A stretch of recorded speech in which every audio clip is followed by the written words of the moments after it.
conhecer ruínas de civilizações antigas? O vídeo de hoje é sobre a cidade de Évora, em Portugal, uma das cidades mais antigas da Europa. Então fica com a gente!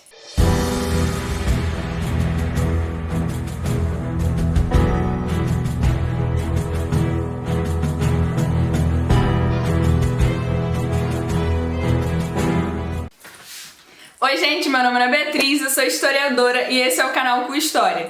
E o vídeo de hoje é o primeiro de uma série de vídeos de viagem que vão ser lançados aqui no canal, com dicas e roteiros de viagem para que você possa conhecer, se inspirar e quem sabe adicionar no seu planejamento e programa de viagem uma visita a essas cidades. Começando então, a gente vai falar sobre Évora, em Portugal. Uma das cidades mais antigas da Europa, a antiga Ébora romana, que é conhecida hoje como cidade-museu, porque tem uma história riquíssima, com monumentos e construções de diversos períodos da história. A origem etimológica do nome Ébora vem do celta antigo, que significa dois teixos, nome de uma espécie de árvore. Mais tarde, por ter se mantido fiel ao Império, recebe o título honorífico de Liberalita Julia. Pensando na localização, então, a cidade de Évora fica na região do Alentejo, em Portugal. É uma cidade pequena, de interior, que hoje tem mais ou menos uns 70 mil habitantes, contando a parte de dentro da muralha, ali próximo ao centro histórico, e a parte externa à muralha. Ela fica a 130 quilômetros de Lisboa, então é bem perto. Se você for mais animado, dá para fazer um bate-volta e conhecer um pouco a região, alugando um carro ou contratando uma empresa, de repente, para fazer esse translado até a cidade de Évora. Ou você pode fazer como eu e passar uns dias lá. Eu só consegui ficar de um dia para o outro. Fui no início de uma tarde, fui embora no início da outra tarde, então passei uma noite lá. Deu para conhecer bastante coisa, mas eu ficaria mais um pouquinho. Além disso, era uma cidade que é muito próxima da divisa entre Portugal e Espanha, entre Entremós e Badajoz. Fica mais ou menos uns 100 quilômetros de Badajoz. E esse, inclusive, foi o trajeto do roteiro da viagem que eu fiz no inicinho ali de 2020, antes das complicações e do fechamento por conta da pandemia. Então, segue a dica. Eu saí de ônibus de Lisboa para Évora, a viagem durou mais ou menos 1h30 e a passagem na época, com um descontinho ali por conta do ticket jovem, custou 9,40 €. E seguindo a minha viagem de Évora, minha intenção era ir para Mérida, na Espanha, então eu peguei um ônibus de Évora para Badajoz, na Espanha já, e eu usei o Flixbus. A viagem durou mais ou menos 1h20, lembrando que tem a mudança do fuso horário mais um, então eu saí por volta de 12h10 e cheguei umas 2h35, que era o horário programado. A passagem custou 5,39 € e de Badajoz eu peguei um outro ônibus para Mérida, mais uns 50 minutos e custou 5,30 €.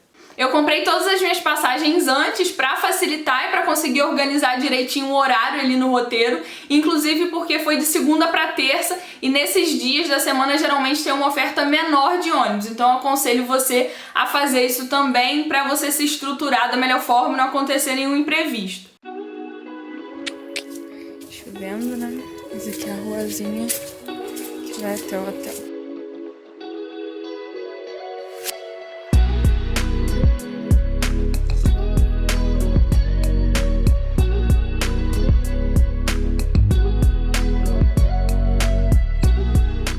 Ruazinha, assim, e de hotel.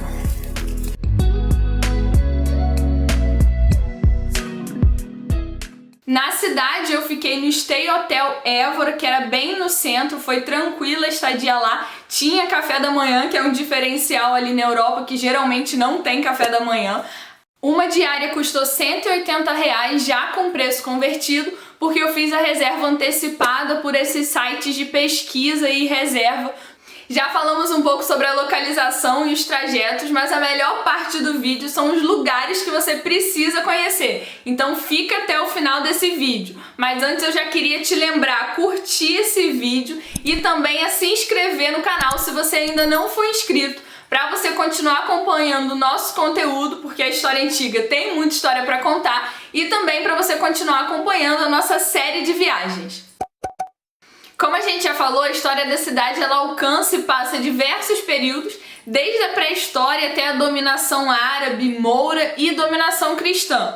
Recuando até 5 milênios na história, essa é a primeira indicação de lugares que você precisa conhecer, que são os monumentos megalíticos e as construções do período neolítico e da Idade do Bronze, que não ficam na região central de Évora, como por exemplo o Cromeleque dos Almendres e o conhecido Castelo do Giraldo. O Cromeleque dos Almendres localiza-se na freguesia de Nossa Senhora de Guadalupe e é um círculo com 95 monolitos. É o monumento megalítico do seu tipo mais importante da Península Ibérica e um dos mais importantes da Europa. Já o Castelo do Giraldo é uma estrutura fortificada proto-histórica com vestígios de ocupações posteriores. No centro histórico dá para fazer tudo a pé, até porque muitas das ruas são estreitas e não passam carro. Saindo da Praça do Giraldo como ponto estratégico, são 8 ruas que nos dão acesso às áreas de interesse turístico, entre eles os espaços gastronômicos famosos em Portugal, que levam muita gente a visitar Évora sem conhecer o lado histórico da cidade, e conduz também às construções e locais simbólicos da história, como a casa do arqueólogo que descobriu o Cromeleque, as ruas da Judiaria, que eram os bairros onde os judeus podiam viver antes mesmo do período da Inquisição, e as construções romanas e mouras.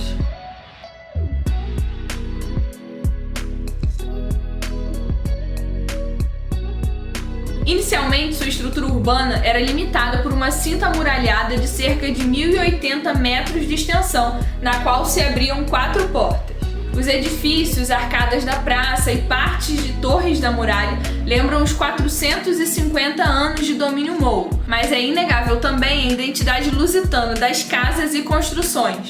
Foi um importante centro de estudos e artes no século XV e XVI, sendo muito favorecida durante os reinos de Dom Manuel e Dom João III. Pensando no período romano, que são os vestígios mais legais da cidade, a Évora romana ela fazia parte da província romana da Lusitânia, que correspondia à parte oeste da Península Ibérica e foi anexada ao Império por Júlio César em 60 a.C. Na cidade temos registros da ocupação romana que datam do século I d.C. Como a minha intenção era conhecer esse período, eu fiz principalmente um tour pelos lugares com estes vestígios arqueológicos. Uma dica interessante é um lugar que nem sempre é visitado porque não tem muita indicação, então às vezes passa desapercebido, que são as escavações das termas romanas que estão dentro da Câmara Municipal de Évora. O acesso é bem tranquilo e entrando na Câmara, logo na parte central, você já encontra ali as escavações e algumas explicações sobre ela. Recentemente foram descobertas novas áreas e a elaboração de centros de interpretação já prometem um local que vale a visita nas próximas viagens, então não deixe de conferir. Andando pelas ruas você consegue encontrar vestígios de casas e faces das torres e da muralha da época romana. O mais conhecido é o Templo Romano, que foi construído na primeira metade do primeiro século e estava no âmbito do plano de renovação urbanística, integrando o Fórum da cidade. Por muito tempo foi erroneamente chamado de Templo de Diana, mas hoje entende-se que era um espaço dedicado ao culto imperial. Ao longo da história sofreu modificações e ressignificações, chegando em dado momento a ser uma espécie de açougue. Já restaurado, apresenta um pódio com colunas coríntias, sendo um dos templos em melhor estado de conservação da península. Na mesma praça se encontra um jardim e um miradouro com uma bela vista da cidade.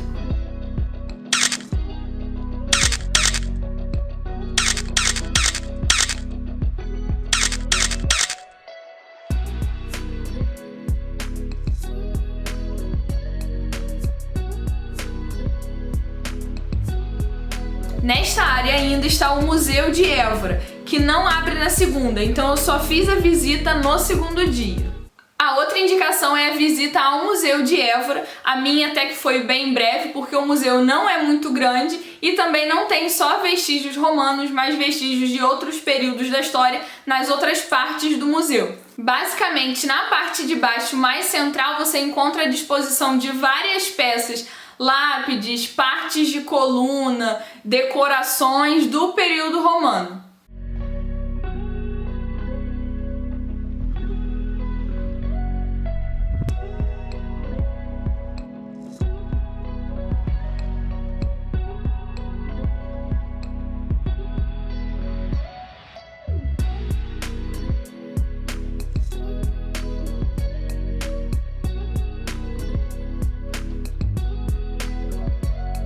Eu particularmente achei que a organização, a disposição e as informações sobre as peças não eram das melhores, mas é um lugar que vale conhecer. Eu sei também que eles têm passado nesses últimos tempos por reformas e adaptações, então não deixa de ser também uma oportunidade única de conhecer parte de uma história incrível.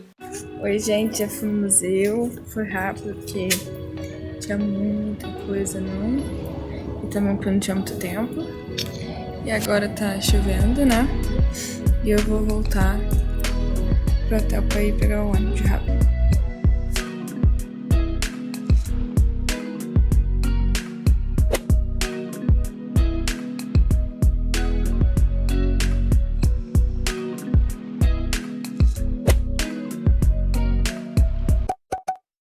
Gente, nós estamos no momento impossibilitados de viajar de forma plena, mas considere colocar no planejamento das suas próximas viagens roteiros históricos de pré-história e história antiga. Aqui no canal nós teremos mais vídeos sobre viagens, então deixe aí nos comentários o que você achou sobre esse. Se você tiver alguma dúvida, deixe aí nos comentários também. Não esquece de curtir esse vídeo, seguir a gente lá no Instagram e até semana que vem. Tchau, tchau!